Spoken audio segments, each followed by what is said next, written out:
How's everyone doing?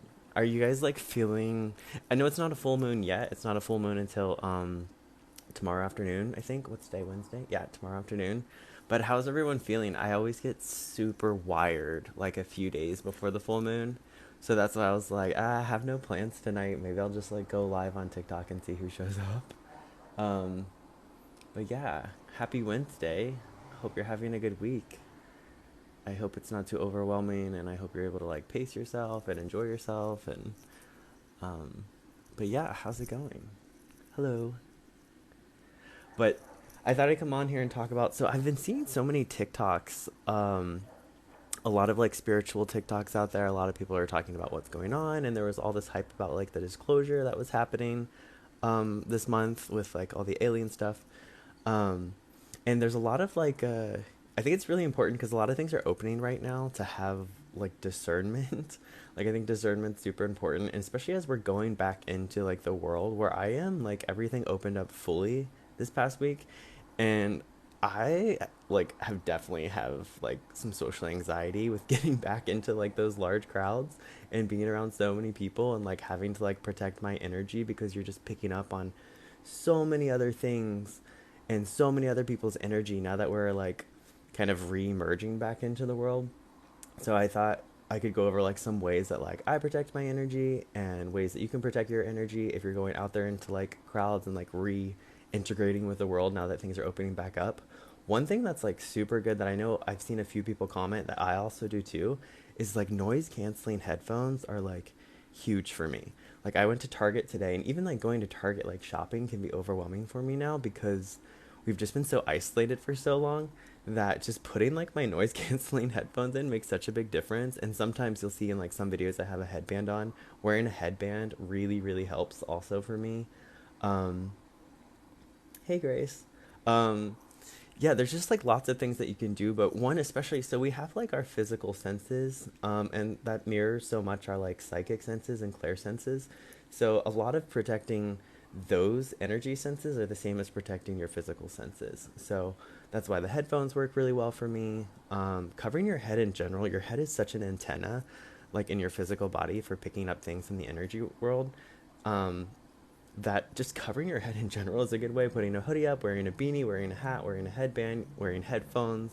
These are all things that I do to help keep my energy in and protect my energy, especially with so many people being out and about and different things opening up now. It can be like a lot to handle. So definitely like make sure that you keep checking in with yourself as you're going around.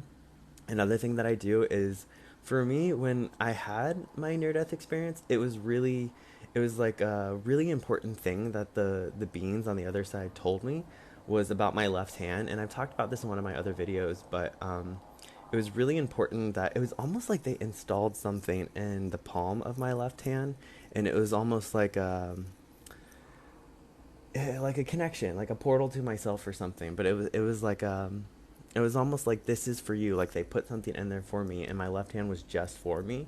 So all the time, if I get like super overwhelmed all the time, like my left hand is my hand that's like my personal hand. You know, like the right hand for me is for giving, and then this left one is for me to give and receive for myself. So I check in with myself and just put like my left hand right on my chest, which is huge for regrounding me. Like I'll be like driving across town, and like you're picking up on, especially if you're driving like through a city, you can kind of feel the energy lines, the like bubbles, and it changes, and you'll feel your energy like lift, you can feel it go down. Um but so that's always been a big thing for me, is like putting my left hand on my chest like that and like regrounding myself and my own energy. And especially with this full moon coming up tomorrow, there's like a lot of really heightened energy right now. Hi, Robin. So I'm sure, I don't know if you're feeling it. I'm definitely feeling it. I always get super wired, like I said, before a full moon. And then sometimes I crash a little bit after, but the senses are always really heightened with a full moon. Um, Hello, how's it going? And just going in intuitively too. I know a lot of people. There's so much information on TikTok, like spirituality information, and there's so many messages that like when you absorb that many messages and that much stuff, like inevitably they can start to conflict and it can get really confusing. So I think it's really important to, whenever you're absorbing that much information, to just kind of like remember to go inward and remember that like your messages that you're getting from your higher self are the most important, like, period. So just always tap into that and like go back to that. And also, you don't really have to, it's really awesome. So it's really amazing because the more you start to really tap into yourself and like learn more intuitively about yourself and how you work and your own energy, you inevitably, like by default, learn all you need to know about your surroundings and everything around you. So for example, like when I get quiet enough, I know that like my mood gets like really energized a few days before the full moon, which is tomorrow. So it's one of those things where like I don't even need to like go on Google anymore and like look up when is the next full moon. If you just get like really quiet, I can like tap into myself, and all of us can do this. You can just tap into yourself and like know that about yourself. And that's what makes it super exciting, is it feels like the more we all come to know ourselves like on a really quiet, intimate, intuitive level, the more we inevitably understand how the universe works and the world works and all of us work and are connected to it together. And it's like we're just all experiencing the connectedness from it. And it's just super cool. I don't know. It just makes me like really happy to like discover those kind of things. And like, it's kind of a return to how, you know, the ancients used to live, where it was just very in tune with nature. And like all of us have that ability and can go back to it at any time if we just quiet down a little bit and just like check in with ourselves and kind of just pay attention to what's going on inside. Um, yeah, super important. And I made a video the other day about this.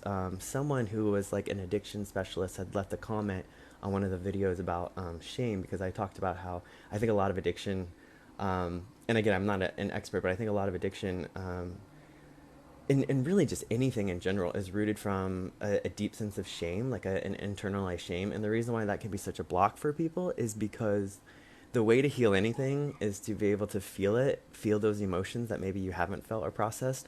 And shame is such a block to your ability to feel, because you won't allow yourself to feel something if you feel shameful about it. The shame will kind of like override it. So that's always like a really important block to like focus on first, of just knocking on the shame, so that you don't have any shame about feeling or breaking down or feeling doubt or insecurities or vulnerabilities or any of that. If you can eliminate the need for shame, it's really good. There's I can't remember her name, but if you've ever seen that show The Good Place, there's the Indian actress on there, the woman. She I watched an interview once with her, and she was talking about, she has a really crazy story. It's super intense. Like, she had like cancer and like almost died, and then like moved cross country and like started her life all over. Really, really interesting. But one of the things that she talks about that changed her life, in the interviewer's like, well, what changed for you, like what shifted for you? And she just says, oh, I murdered my shame. And I love that phrase. She just decided one day that if she gets through her, I think she had breast cancer that had spread or something, and she was like, if I get through my cancer, I'm going to murder my shame, and I'm going to do what I came here to do. And I think that's so important for all of us. I think shame holds us back so much, because it's really just so important to be able to feel everything. That's so tied to your purpose for being here, is just to feel all of it. And in your willingness to feel all of it, that's where your healing is, that's where your direction is, and that's where your psychic abilities are. That's where you get so in tune with yourself. And the more in tune with yourself you get, the more you understand how the universe works, because you understand how you work and how it's all connected. It's really awesome. Let's see. Were there any beings you communicated with in your NDE that you still communicate with? Yeah, so I did an interview on a podcast recently. I put like a snippet of it on my page. You can listen to some of it. It's a really good one. It's called the Inner Bloom podcast. And on there they were asking, who do you channel whenever I channel like beings? Because you know, there's a lot of TikTokers out there that are talking about, like, you know, they channel the Pleiadians or the Arcturians, or they channel um, you know, Saint Germain. I actually don't connect with a specific personality in that way, because, and I have a very specific reason for this. I try not to connect with anything that kind of has that personality, because it feels like a step down from just that um, infinite energy, that sort of just like all inclusive energy. You know, I think the personalities, the expressions of that energy are expressing for our own reception of them, so that we can connect with them on that level. I think that's what most religions are. Is just, you know, these beings are meeting us at the level that we're most receptive to what they have to offer us. But I'm very comfortable with the ambiguous infinite energy. Um, just that, like, I know in the Bible they call it the I am, or Saint Germain calls it the I am presence. To me, I'm just okay with just presence. And it feels collective, it feels infinite, it feels like this. And the nicest part of that is when I hold that kind of ambiguity, I can feel myself a part of it. So if anything, it's and I think I explained this in one of the other videos, it's a part of me. And I think God, just in general, so like, we have like these 3D bodies, and people always talk about your higher self, which is just another version of you that has a higher perspective. I think, so we'll say there's a 3D, and then there's like a 4D version of you, or a 5D version, or a 60, 70, whatever. Um, and let's say that 70 version of you has a 10D higher self of it. So like your higher self has a higher self for it, and then that higher self has a higher self of it. So I tend to think of God as just the highest self's highest self. I call it like the horizon of your soul, or like the infinity of your higher self. It's just you to the infinite power. So as many dimensions as you can go up, it's just that horizon of souls, which I think is that infinite energy, and it's you. It's just you. um, oh, sorry, I'm having a hard time keeping up. Okay, but which is so exciting and so powerful because you realize how connected you are, how you are such an active role in you being here. And also, it creates this whole sense of you can trust yourself. If you believe that you are, that this higher self is like taking care of you, or highest self is taking care of you, then it's so much easier to trust it because you know that it has your best interests at heart. Um, so for me, I'm very comfortable with that. So yes, there were beings, and but they were a little more ambiguous than like a specific. Like I wouldn't say that I channel a specific, like alien race or a specific entity necessarily. It feels much more ambiguous, and I like it that way. There's been some times when I've thought of like asking for a name, but I kind of don't want to, because I don't want the visual, because then I'm going to try to put it in a box. So I'm very comfortable with just this ambiguous presence feeling. Um, Thank you for the Dying to Be Me. Oh, Dying to Be Me is such a good book. Dying to Be Me by Anita Morjani. She wrote about her near-death experience. She had, I think, like stage 4 cancer, tumors the size of grapefruits in her body, and she ended up crossing over in the hospital and then coming back. And she pretty much completely healed herself within, I think, a matter of weeks. This cancer that she had had for years. It's an incredible book. I've read it probably 10, 15 times, and I get chills every time I read it. I actually have a quote from it on my arm. It says, "Be yourself fearlessly."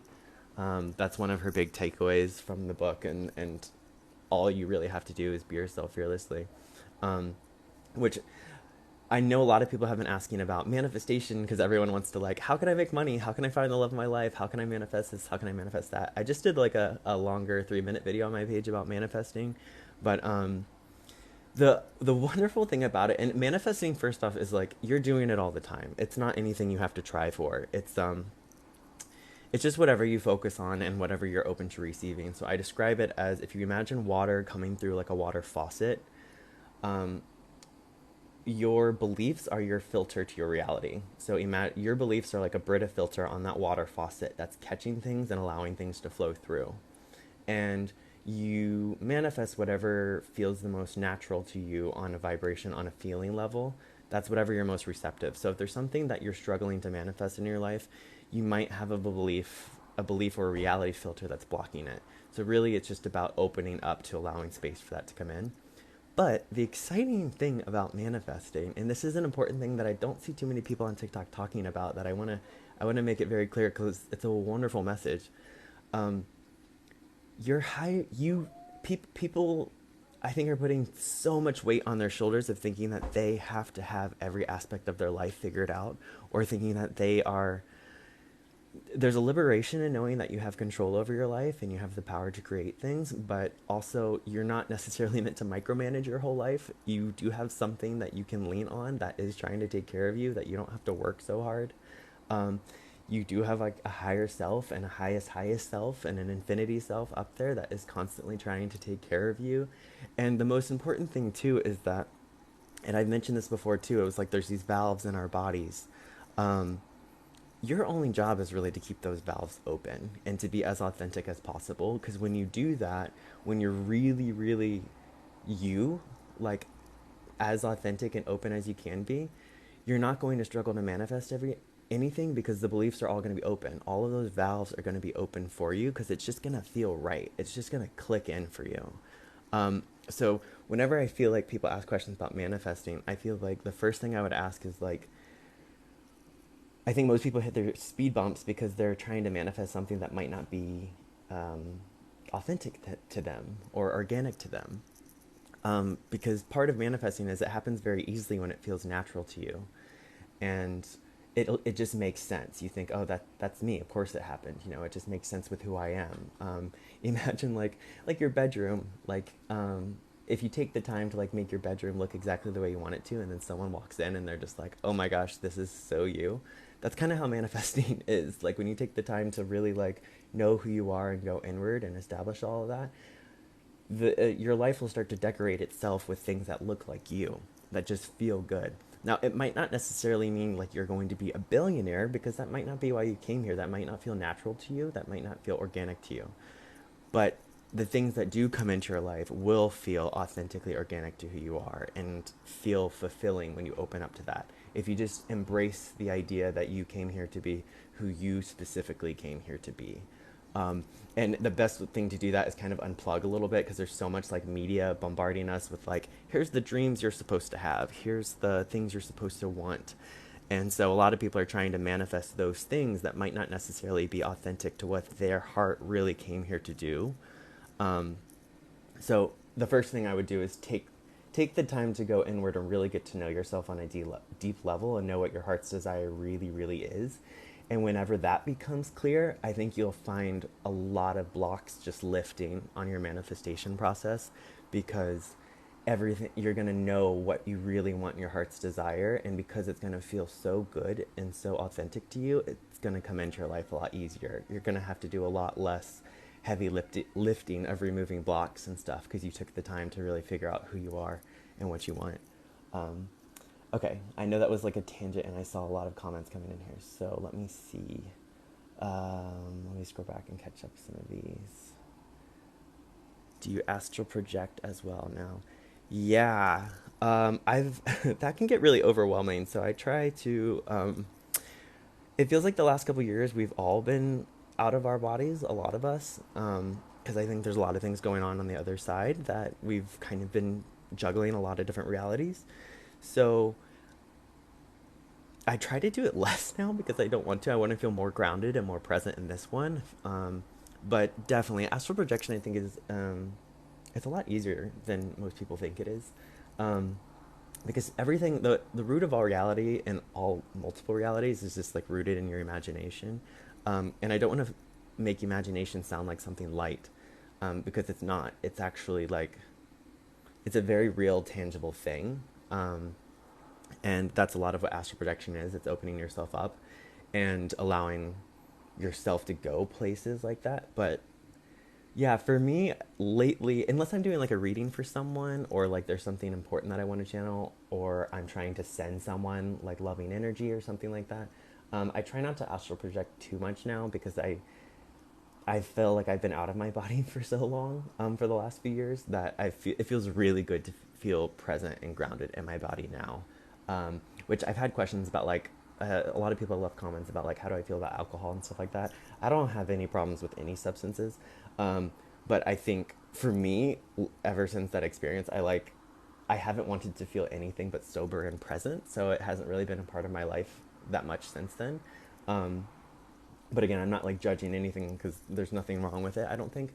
But I just crave the feeling of groundedness, and I crave the feeling of feeling really present and sober and grounded in my own body. So even the astral projection stuff, that's why I stopped doing a lot of personal readings. I just felt like I was too out of my body, and until things settle down a little bit, collectively, uh, yeah, I really enjoyed being in my body. Um, are these ambiguous entities what some consider to be angels? Yeah, totally. Same thing. I mean, they were just like loving. They felt more like energy friends that I had had across multiple lifetimes. But there was more than that though. Okay, so there were levels to what I experienced. There was a level where there were beings there that were around me that felt like my energy friends from other realities and other dimensions. But then there was the point where I went further into like that infinite light and the beings weren't there. And so the way that, oh, sorry, someone's driving by and my window's open. Um, so the way that it makes sense to me is, imagine there's this, can you hear the music? Sorry if that's loud. Um, Imagine if there is this like infinite, like moving liquid energy, right? And you want to interact with it in some way. The beings sort of created these energy bodies in order to encapsulate the information, knowledge, and so that I could have that kind of relational experience with them. But then I reached a point where I didn't need them to have that kind of shell anymore, and I just went further, and then it was just all light and all infinite energy that I was a part of, that I was interacting with. So imagine this sort of like pool of energy, and you can like bloop down forms from it. It was kind of like that. So the beings were like down here, these blooped forms for me to interact with, but there was also a higher level where it just went back to that infinite pool of like multicolored light energy that was just unconditional and incredible, and expansive. Okay, let me look at some of these comments here. Um, I would also like to. Okay. Still wondering what the best methods. Oh, sorry. There's like a produce truck that drives by. Just let it go by. It'll stop in a second. Still wondering what the best methods are and how to more easily create my best life here. Yeah, this goes back to what I was talking about like the manifesting. I can't stress enough, take the time to get to know yourself on a deep level. So many people are sort of, and this was me too, there's just so much cultural and societal messages that are bombarding us all the time, and this to me has been the real gem of this pandemic, is having the isolation and alone time to go inward and really understand who you are, what you want, what you value, what feels right to you, and shutting off all of those external messages that might be pressuring you into wanting, or here's what you should want, here's what you should like, here's what you should desire. And whenever, and if you've ever seen Project Runway with Tim Gunn, I love it. Usually in the finales, he always has the same advice for the designers, and it's always, all right, guys, you're in the final stretch. Stay in your lane, stay in your lane. I think staying in your lane is really important. Because otherwise you're kind of just running around sort of like, oh, I'm watching TV and these commercials are telling me I need this. And even if, and a lot of that is like subconscious, it's all getting in there. But if you really kind of unplug for a bit and take your time to come back to a neutral space, which nature is such a great way to do that, because nature is not projecting its reality onto you. It's a very neutral energy like source. You're able to hear your own thoughts and sit in your own aura and your own energy a little bit better. And if you're open to feeling everything, feeling is just so important. Like, don't put judgment on your feeling. If you need to cry, cry. If you want to laugh, laugh. Like, if you need to break down, whatever you need to do. But the more you allow yourself to just feel authentically and create that safe space inside of you, the more clear you're going to know yourself, and the more you're going to understand, here's what really lights me up. Here's what I want to spend my time doing. Here's those things. And then from that place of clarity of what you really want, because you've taken the time to do that, bringing those things into your life is going to be easier, because in order for you to manifest something, it has to feel natural to you. And it's going to feel supernatural because you've taken that time to do that. And also it's going to look like authentically yours, which is the whole purpose of being here, is for you to sort of bring your uniquely special expression into this reality. And the best way to do that, personally, I think, is sometimes unplugging from that, because then you're truly being an original, and you're truly having those original desires and stuff. So I think that's a good way to start, is really, I can't stress enough, your relationship with yourself is by far the most important relationship while you're here. That's it. Because that is going to leak into everything that you do and every person you encounter. It's going to leak into your thoughts. It's going to help manifest everything. So take the time to get to know yourself on a really deep level. Fall in love with yourself. No matter what comes up when you feel, Just don't judge it. Just fall in love with all of that, you know? If you're, oh no, the produce truck is back. If you're falling apart and you're crying, just hold yourself, you know? The, the, I had this moment once where I was like in a really like heavy, dark place. And I had this beautiful moment where I was just kind of like, oh God, it felt like I was going through hell. But also self-love is that feeling of like, but you know what? I wouldn't want to experience this as any other expression as myself, you know? And when you can get to that place, when you feel like whatever you're going through, you're just like, you know what though? God, I'm so glad that I'm experiencing it as me. I wouldn't want to be in anyone else's mind. I wouldn't want to be in anyone else's body. I'm so glad that I get to experience life as this expression. That is just, that should really be like the foundation, like that grounding. Like no matter what you're going through, you wouldn't want to be anyone else while you're going through it. And a lot of people experience that love with another person, you know, like um, maybe you're in love with someone and you're just like, you know, you have a shitty time or something, but you're just like, but I wouldn't want to be here with anyone else. That's great, but also you should feel that way about yourself first and foremost, no matter what you're going through. That you wouldn't want to experience it with anyone else talking about you. So that's what I would say is the good foundation place to start for sure. Okay, I answered your question, your tangent. Okay, good. I'm glad. Let me still look at some of these here. How can I open those valves? Yeah, opening the valves is really wow, there's a real theme tonight actually. It's really about taking the time and checking in with yourself and being brutally honest with what feels like it's opening and what feels like it's closing.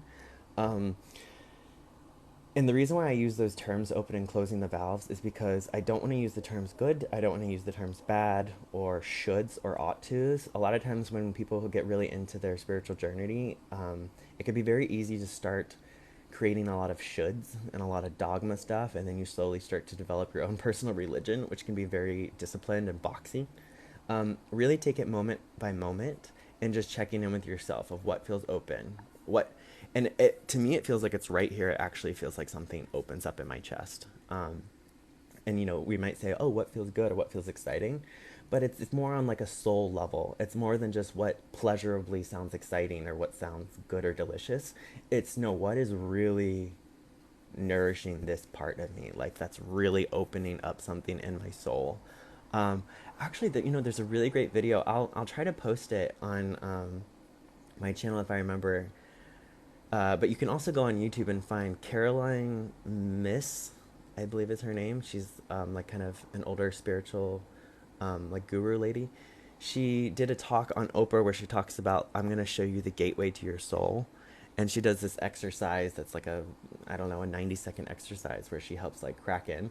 But basically, you know what it feels like if you've watched a movie or you've heard a piece of music or something that just really got you here. Like it touches a part of your soul.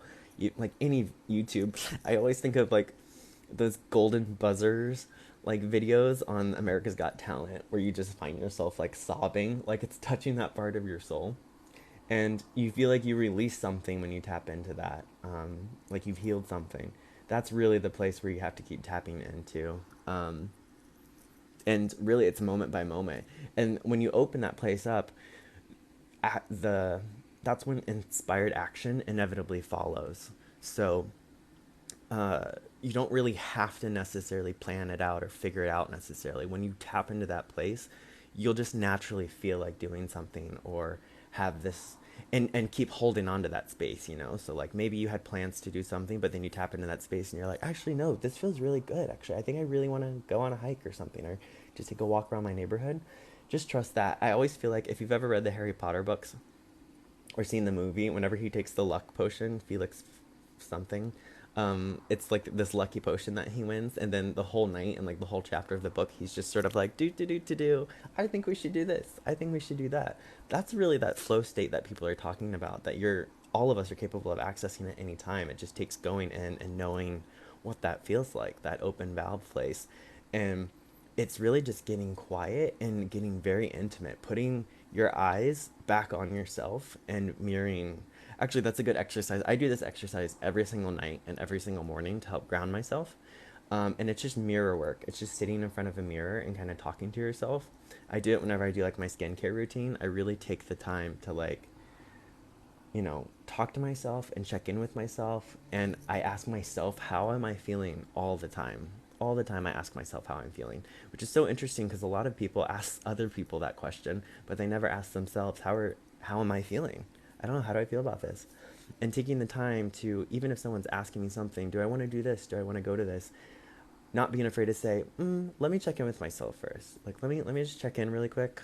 Something doesn't feel quite right. And usually if it's right away, the more intimate you get with that and the more quiet you get with how you feel and asking yourself, how do I feel, over and over, and taking the time to really listen to yourself. Because the nice thing about that, and this goes back to what I was mentioning earlier, is you can trust that soul is your higher self, and it always has your best interest at heart. It's always not just trying to take care of you, but trying to help you thrive and flourish. So you can just trust it. And the more you check in with yourself, the more it will prove itself.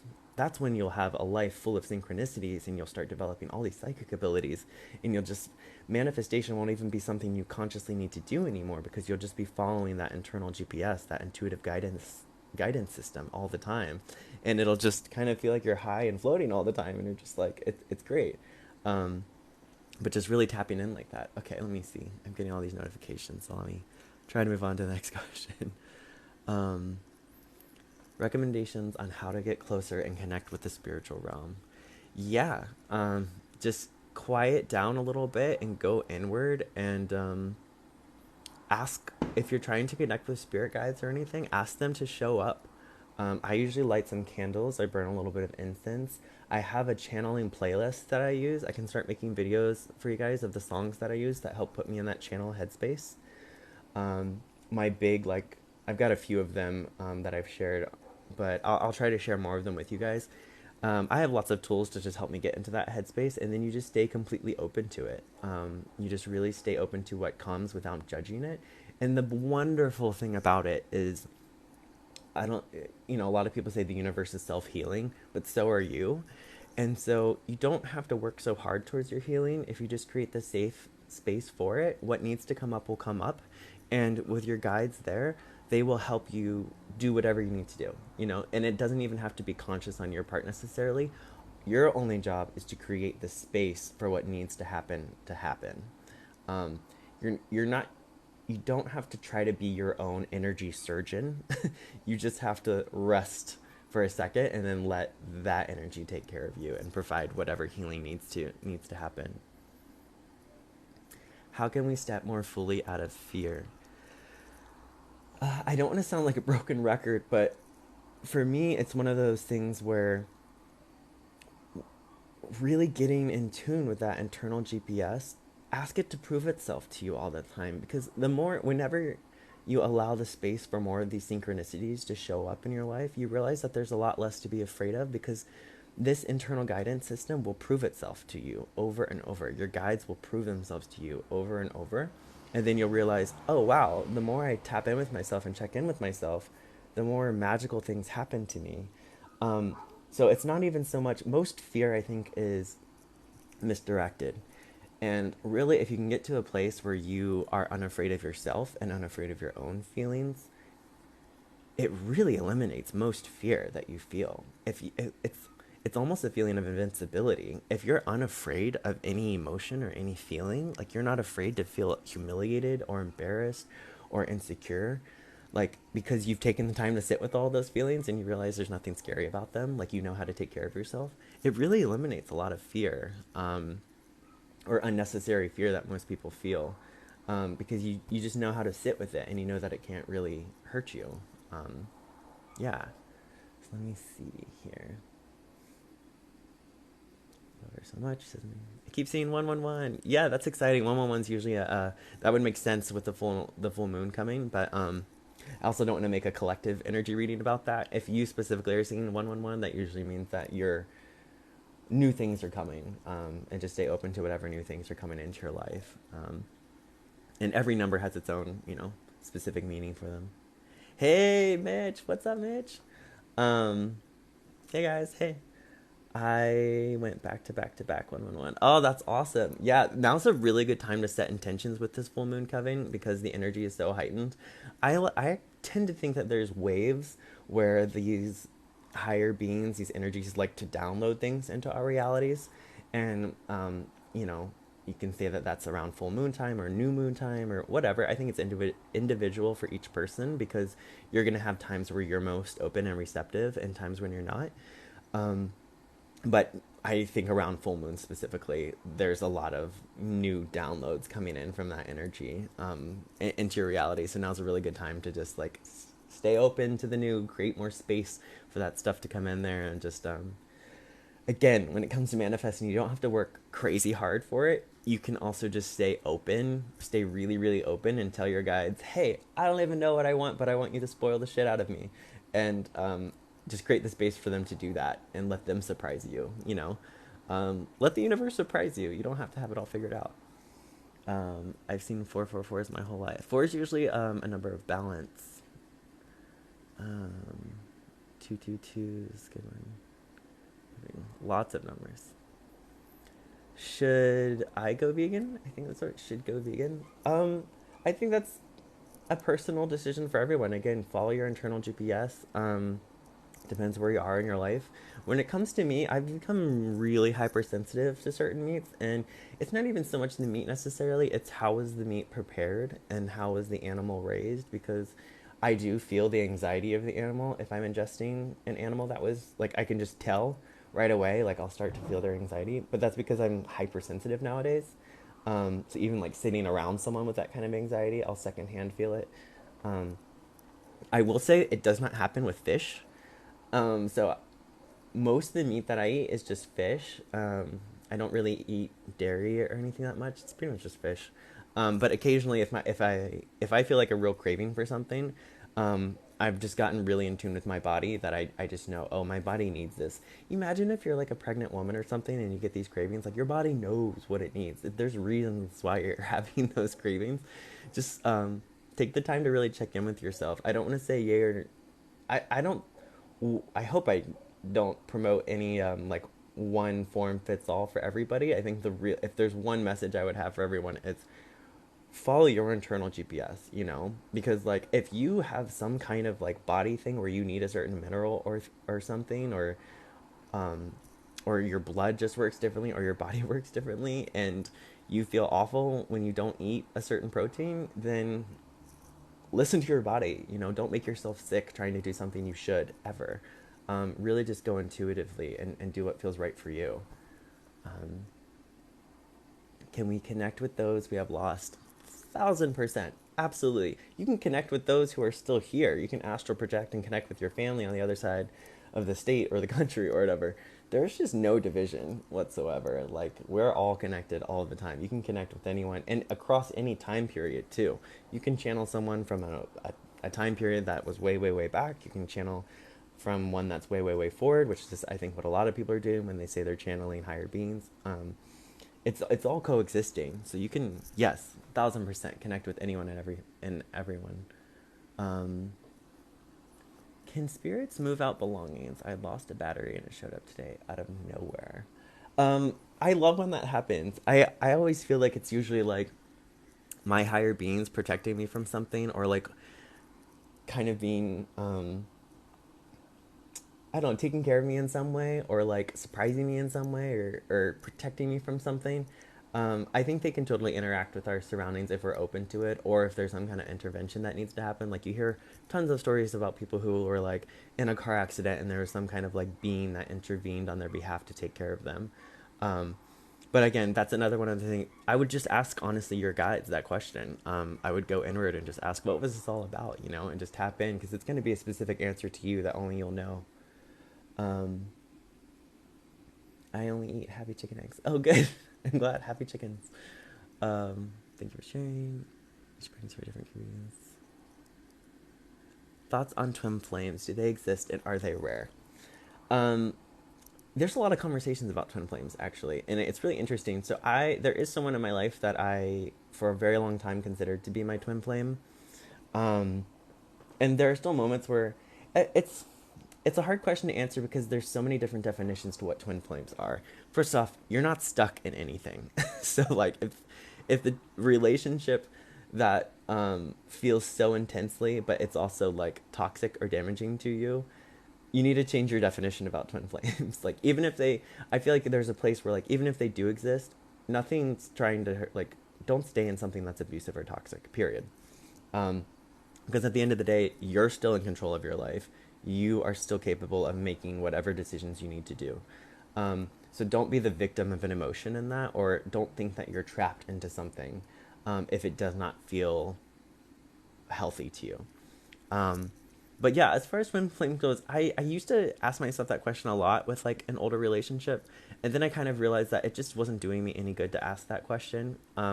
Because whatever answer that I decided I was going to believe in ended up becoming a box that I was putting myself into. Because then I would be like, well, I have to put up with this. This is my twin flame if something was going bad. But then also I would justify if things were going good, like it was a twin flame thing. And it just felt like it was closing me off in some way. So I don't have a specific answer for that because I feel like for me, I don't know if I necessarily believe that anymore. I believe that there are some people that come here very intensely to support us in different ways or help us reach a certain place, and that person might be the most intense from it. So I think we're all kind of these wave frequencies, if you could imagine that. And there are some relationships that are big, very thick wave frequencies that have gone through a lot of different lifetimes. So I kind of just see it as that. I don't necessarily think that it's some kind of like bonding, binding thing. I just think it's probably a very deep relationship that has gone on for, um, infinity reality, not infinity, but, like thousands of lifetimes perhaps. And so the bond you experience is very, very, very strong. But I feel like it's less of a mirroring separation thing and more of just the fact that like, oh, wow, we've done this a lot, that's why you have such an intense connection. But again, whatever you need to hear, follow whatever messages feel right to you with that relationship. All right, let's see here. Oh, wait, I just saw, okay. If, I often get messages for people and I want to tell them and uplift them, but I don't because it feels intrusive. If you have a message for someone that's like uplifting and feeling good, so I'm not sure if you mean like you just have like positive messages about somebody, or if you mean like you're channeling messages from somebody. Um, Usually for me, if there's like a being coming through and I have a message for someone, it won't leave me alone unless I deliver the message. And usually there's an understanding that if they're being that insistent, it's because the person who needs to hear the message will be receptive to it. Otherwise, I don't think that they would show up. Um, Really good example of this. This was years ago. I was working at a college, and my boss, the creative director of the college, um, I didn't know much about her. She was an older woman, but I was working there, and out of nowhere, I felt this really strong energy come through. Oh, this might be interesting. So here's how I channel whenever I don't do it as much anymore, but whenever I'm doing a mediumship channel. So very specifically, I call it co-piloting. So what happens is I might see someone, for example, someone that I don't necessarily know. In this particular instance, this was the creative director. Um, I saw her, and out of nowhere, I just got flooded with this deep, intense affection and emotion for her. Just a really deep love that came out of nowhere. I don't know this woman like hardly at all. So it caught me off guard. And so the first thing I do when that happens is, oh, is this coming from me or is this coming from outside of me? And if it's that intense of an emotion, first off, I make sure that that's the only way to reach me. So the only way another being can communicate through me is through that sense of intense love and emotion. That's sort of like the phone number that they have to call to dial. And so that's the first thing. And then what happens is, so I'll be looking at this person, this creative director. I was looking at her, and I was getting this flood of love and affection for her. And like I said, she was kind of a stranger to me. I just didn't know her. And so I kind of stop and I slow down, which I think all that's happening in these moments is we're mediums, psychics, all of that. We're just slowing down and bringing awareness to what's happening all the time. But I slowed down for a second, and I was trying to trace back, okay, why am I having such this deep love and affection for this woman? Where is this emotions coming from? And when I do that, I can sort of trace back to, I might start getting flashes of memories about this woman. And at that point I was getting flashes of a little girl, and she was wearing a dress and she was playing in the yard. And I was feeling, and I could match up that feeling of love and affection that I was feeling for her with these flashes that were coming into my mind, these memories. And so I can kind of tap into both of those. And then I start to, like, as I'm looking at these memories, I pay attention to the perspective that I'm seeing this little girl from, and I kind of track it that way. So I'm like, am I seeing this little girl as like my niece? Am I seeing this? And then I'll feel like a valve open whenever I hit the sweet spot of, oh no no, I'm feeling this sense of paternal love for this little girl. Okay, and then I can ask, is this her dad? And then I'll get like a ding ding ding, like a yes or no kind of thing. And then we've sort of established, okay, I know who you are. I know you're coming through with nothing but loving, good intentions. I'll open the door for you. You're welcome to come in. And then whatever messages need to come through will come through. So that's kind of how that happens to me. So I only open the door for those loving, like high senses, and then I trace it back. So it starts off as a really intense feeling and emotion towards someone that, by all surface level, I shouldn't necessarily feel because I don't know this person. Maybe they're a stranger. Um, and then I'm able to sort of backtrack and understand, where is this coming from, where is this perspective coming from, and then they'll send me flashes or images that are usually memories to help me navigate. So back to what you were saying, should you deliver the message? This particular instance, when I was working at the at this job, I felt this energy was super intense. Her dad's energy was just like really, really like super loving and affectionate, but also really intense. And I was just like, she's like my boss. I'm not going to tell her, hey, I think your dad's coming. I don't even know if her dad passed away. I knew nothing about her. And she was like an older woman. I was intimidated by the even concept of it. I was like, I'm not going to do this at work. But he wouldn't leave me alone. So a lot of times whenever that happens, I'll write it all out. I'll write the messages down on a piece of paper, or I'll type them up, and then I'll see, okay, I've channeled it. I have it out now. I want to close the door. Will it go away now? Like, is that, or are they going to keep knocking? So I wrote out this long stuff of everything, and he was very persistent. It was really nice because he was a very particular energy coming through. And so whenever I was typing things up, I was trying to paraphrase, and I was talking about like, oh, I'll, like, I love you so much, I miss you, like, I'm so proud of you and stuff. And he would like correct me as I was typing this, and he would just say stuff like, I would never use that language. Here's what I would say. And like, make sure you're using these terms of endearment and stuff. And he was sort of like a spell check on Microsoft Word, only the energy was doing that to make sure that I was like writing in his voice, which was great, because then eventually when I did give it to her, the letter, and I told her all this stuff and we had a moment and stuff, she was just like, she started like bawling and had this moment. She was like, oh my gosh. Turns out, anyways, I know I'm rambling now. It turns out that her dad was a jeweler, and he made her a special necklace, and she was going through a really hard time, and she wore the necklace that day, and she only wears that necklace when she feels like she needs to hear from her dad.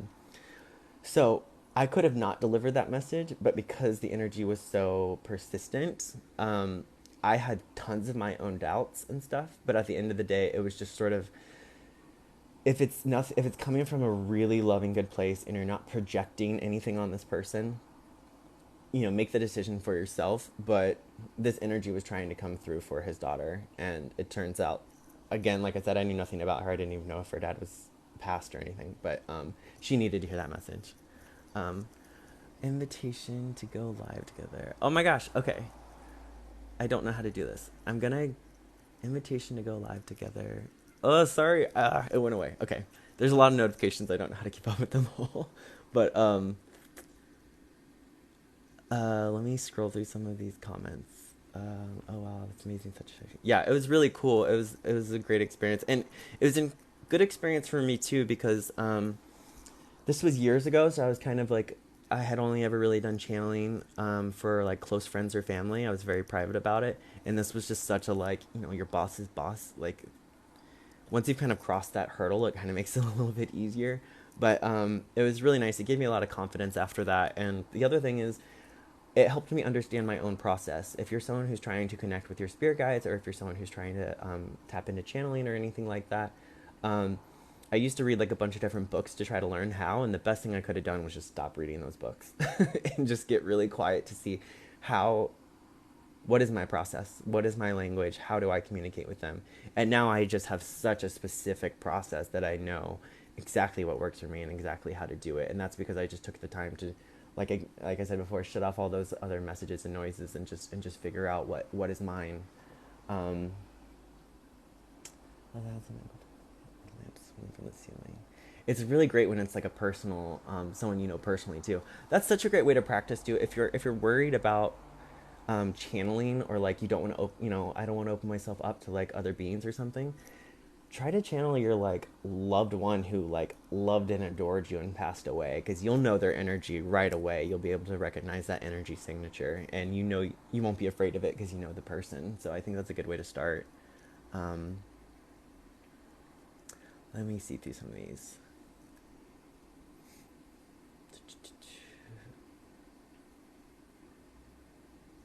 Oh, they're scrolling. Hello, everyone. Hello, everyone. You're really validating my own process. Yes, totally. Like, everyone has their own individual process. I know a lot of mediums and channelers, like, develop their own language. I used to study sign language in college, so I knew sign language a little bit. So sometimes if I need a little more specificity, I might ask one of the beings to, like, sign me something slowly, um, which helps. Holding an object, absolutely. Objects are, like, really... And it doesn't have to be a live object. Any inanimate object as well holds energy. Anything that exists holds energy.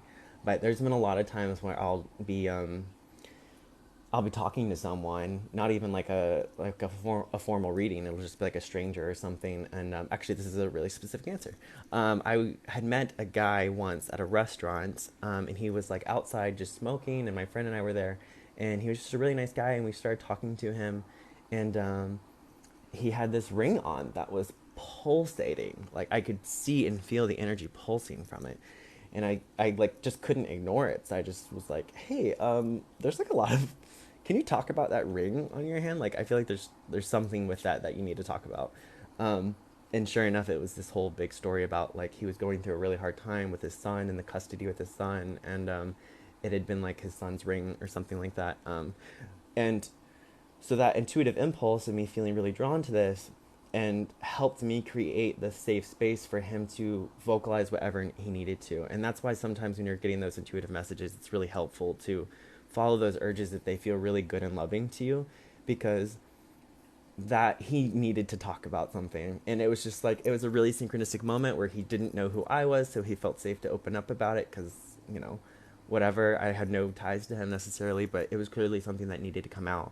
And when we're all following that guidance for each other, we're consciously or unconsciously helping each other heal. Like, just by getting someone to open up and talk about that, you're helping.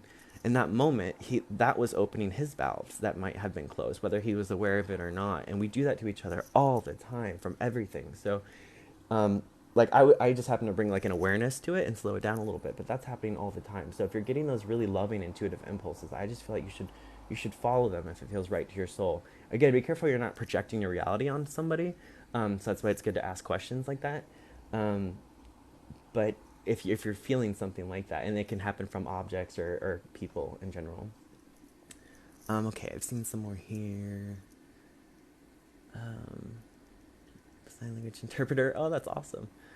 I got a ring made from my girl's ashes, and I know the ashes are just physical, but she came to me. Oh yeah, that's awesome.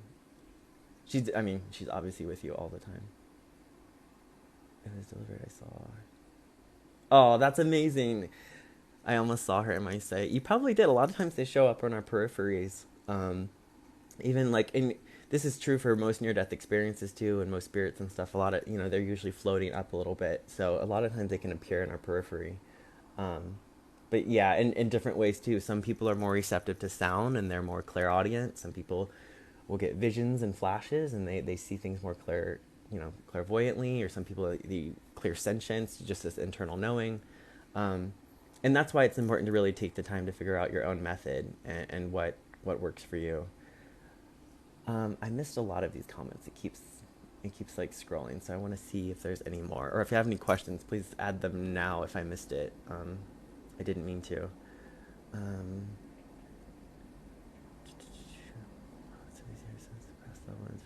yeah, your loved ones are. I think it's really interesting, because your loved ones are just how they express themselves to you in this current lifetime. So whenever they cross over, I believe that they have a choice. It feels like there was a lot of choice on the other side. Like there was much more. We weren't just victims of fate, you know? Like there was a lot more choice. And if your loved one, this is not something I've specifically experienced, but as a hypothetical, imagine if I was in like my 70s, right?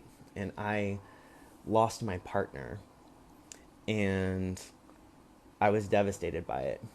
And that partner saw what was going on and was like, "No, I don't want to go anywhere without me.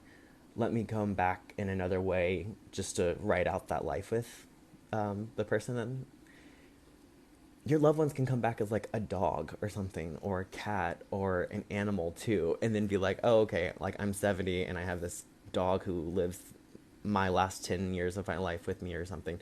Your loved ones are capable of expressing themselves in so many ways. So we come to know them through that one expression, but that doesn't mean that they won't come back as another expression. Maybe it's like as a grandchild, or like I said, as a pet or something.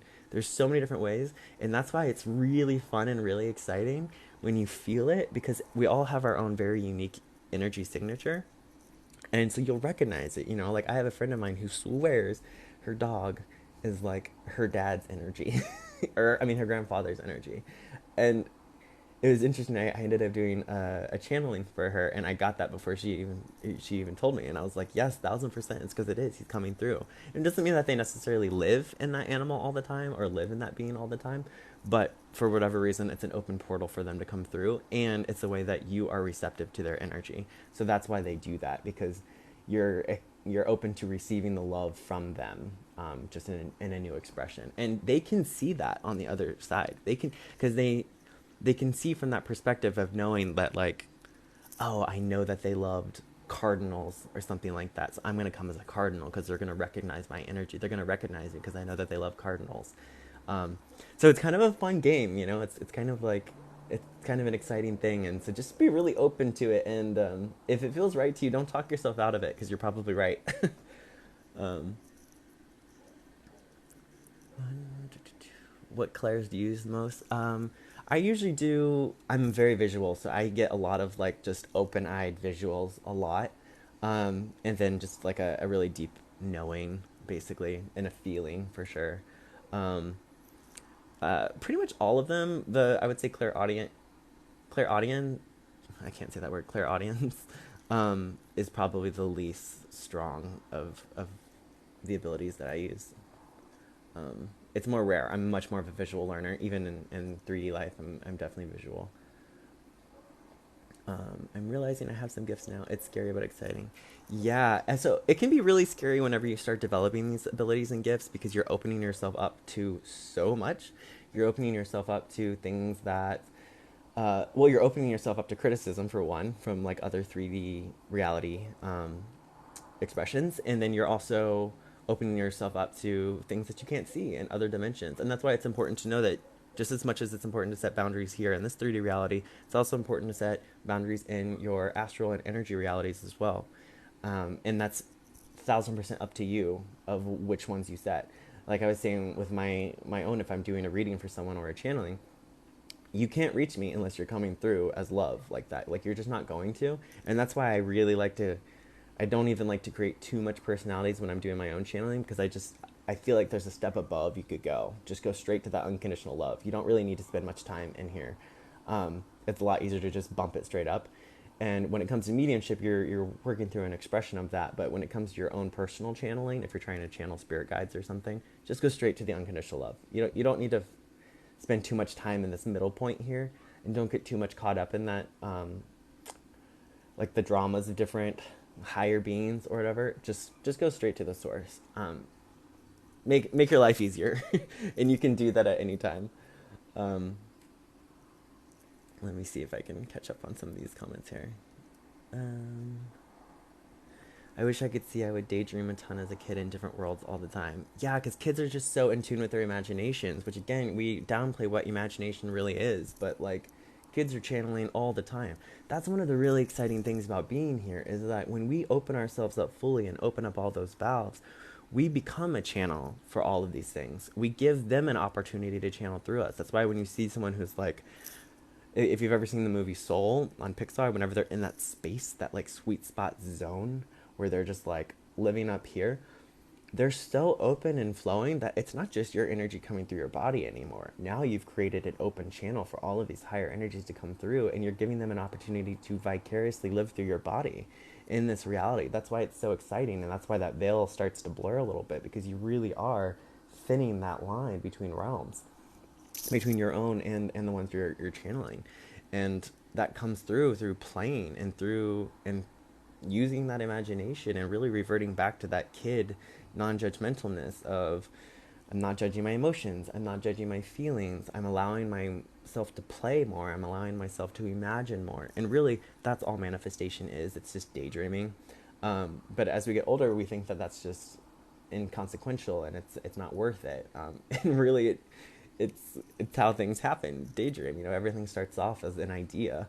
We can understand that as adults, as professional adults, but like that's what imagination is. That's what daydreaming is. It's an idea. So let yourself daydream. Let yourself play. That's when you're gonna really open up that channel a lot.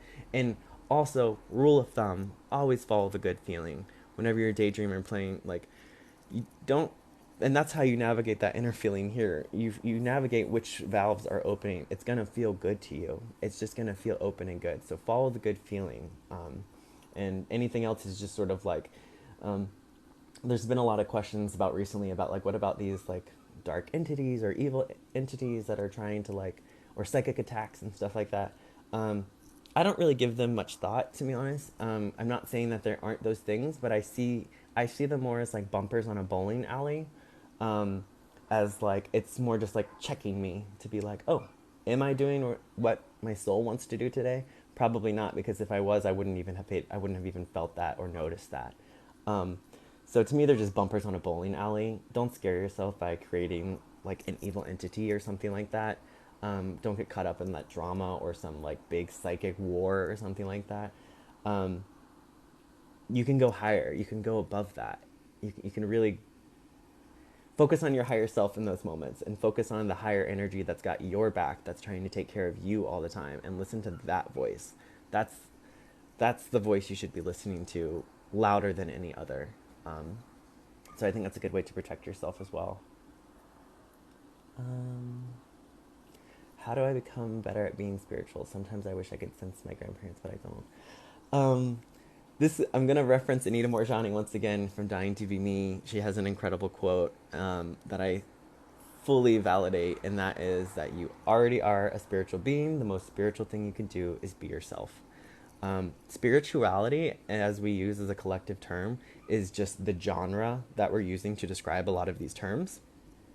So there's no, the concept of being more spiritual is not a real concept. We're geeking out over these things like crystals and psychic abilities and stuff, but the fact is if spirituality is just whatever opens up all those valves and makes you light up the most. So it would be a disservice to the collective and to yourself to spend too much time trying to study crystals when really your passion is cooking in the kitchen. Don't waste your money in a metaphysical shop. Then go spend your money at a grocery store and go dance in the kitchen and be creative and follow your passion and keep those valves open. So as far as spirituality goes, it's not really like you can be more spiritual or anything. You already are a spiritual energy being. It's just how can you open those valves more. um, so yeah, the whole term, like even the term of like waking up and all that kind of stuff like that, I kind of like, I don't like using them too much, because you're always connected to it. There's nothing there that wasn't there before. It's more just, are you listening to yourself? Are you following your heart? Are you doing what feels good to you and uplifts you the most? Just keep doing that. That's what makes you as spiritual as you can be. And not everyone's meant to channel other beings or do readings, mediumship readings, or to, do anything like that. So because there are people who came here to be scientists and researchers and find solutions to other things, and we need their gifts and we need their abilities. So if they geek out over science or chemistry or engineering, go down that path. Like, don't put a hierarchy on what we're labeling spiritual. That's just a topic. It's just a genre of, or it's just a genre, you know? Imagine like you're in a bookstore and there's all the different genres of books. There's fiction, nonfiction, spirituality and stuff. Spirituality is just a genre of books.